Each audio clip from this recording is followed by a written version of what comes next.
2 పాళ్ళు నా మీదకి వచ్చినట్లు దయచేయమని. హల్లెలూయా, దేవునికి స్తోత్రం. ఏం కావాలంటే ఈయనకి ఏమండి, నాకు ఆస్తి కావాలని అడిగాడా? ఇదిగో నీ మీద ఉన్నటువంటి ఆత్మ అభిషేకము డబుల్ పోర్షన్ నాకు కావాలయ్యా. రెండింతల ఆత్మ కావాలా, రెండింతల అభిషేకం కావాలా, ఆత్మ అభిషేకం నాకు కావాలా. అందుకోసమే నేను పరిగెత్తింది నీ వెనక, అందుకే నేను వెంబడిస్తూ వచ్చింది. దేవునికి స్తోత్రం. గొప్ప ఆశీర్వాదం. ఏం ఆశీర్వాదం? దేవుడిచ్చే ఆశీర్వాదం. ఆ డబుల్ పోర్షన్. నేను చేయబోయే జాబులో ఏం జాబ్ చేయబోతున్నాడు ఎలీషా? ఏమండి, గాడ్స్ జాబ్, దేవుని పని కదా అని నేను చేయబోయే పనిలో నాకు రెండింతల ఆశీర్వాదం కావాలా, డబుల్ పోర్షన్ బ్లెస్సింగ్ కావాలా.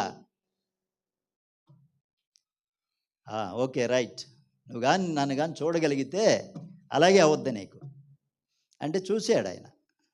నేను ఆరోహణం అయిపోయి నువ్వు చూడగలిగితే నీకు అది దొరుకుతుందన్నాడు. చూశాడు. డబుల్ పోర్షన్, రెండింతల ఆత్మాభిషేకం పొందుకున్నాడు ఆయన. ఎలీషా దేని కొరకు పరిగెత్తాడంటే రెండింతల అభిషేకము, దేవుని అభిషేకము, దేవుని ఆశీర్వాదం కొరకు. అలాగే ఆయన పొందుకొని ఆయన అనేకులకు ఆశీర్వాదకరంగా, దీవెనకరంగా జీవించాడు. మహిమ కిరీటము ఆయన కొరకు ఉంచబడి ఉన్నది. ఇప్పుడు చూడండి, గెహాజీ ఎందుకు పరిగెత్తాడంటే 2 సంచుల వెండి కోసం పరిగెత్తాడు. ఏమండి, వీళ్ళిద్దరికి వ్యత్యాసం చూసారా? గెహాజీ పరిగెత్తింది రాంగ్ రూట్లో పరిగెత్తింది, మోసకరమైన మార్గంలో పరిగెత్తింది 2 సంచుల వెండి కోసం. అందుకోసం పరిగెత్తాడు.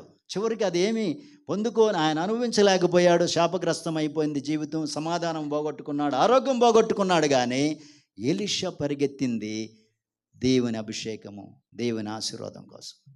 ప్రియమైన వారలారా, ఇది మనం దేని వెనక పరిగెత్తుతున్నాం? మన ముందు ఉంచబడిన ప్రశ్న. నువ్వు ఏ మార్గంలో వెళుతున్నావు? దేని వెనక నువ్వు పరిగెత్తుతుంటున్నావు?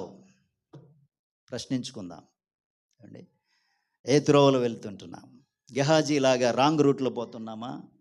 కేవలం ఏదో శరీరాశ, లోకాశ, తాత్కాలికమైన టెంపరీగా ఏదో సంతోషం, ఆనందం వెనక పరిగెత్తుతున్నావా? లేకుంటే దేవుని ఆశీర్వాదం కావాలా, ఆత్మీయ ఆశీర్వాదం కావాలా, నా కుటుంబం దేవుని ఆశీర్వాదం ఉండాలా, నిత్యముండే ఆశీర్వాదం ఉండాలా, నేను మాత్రమే కాదు నా వలన అనేకులు దీవెనకరంగా నేను ఉండాలా, అలాంటి ఆశీర్వాదం కొరకు దేవుని మార్గంలో, దేవుని చిత్తంలో వెళ్తుంటున్నాము. ఇద్దరు జీవితాలు మన ముందు ఉన్నాయి. ఒకటి, గెహాజీ పరిగెత్తాడు. పరుగు దేనికోసము?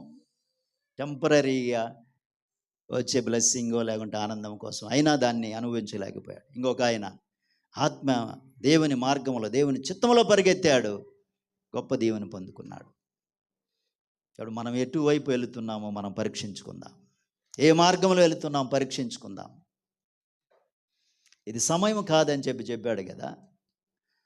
ఇది సమయం కాదు కేవలం లోక సంబంధమైన వాటి వెనకే వెళ్ళడానికి. కాబట్టి దేవుని మార్గంలో, దేవుని చిత్తంలో ఎలీషాలాగా మనం తీర్మానం తీసుకుందాం.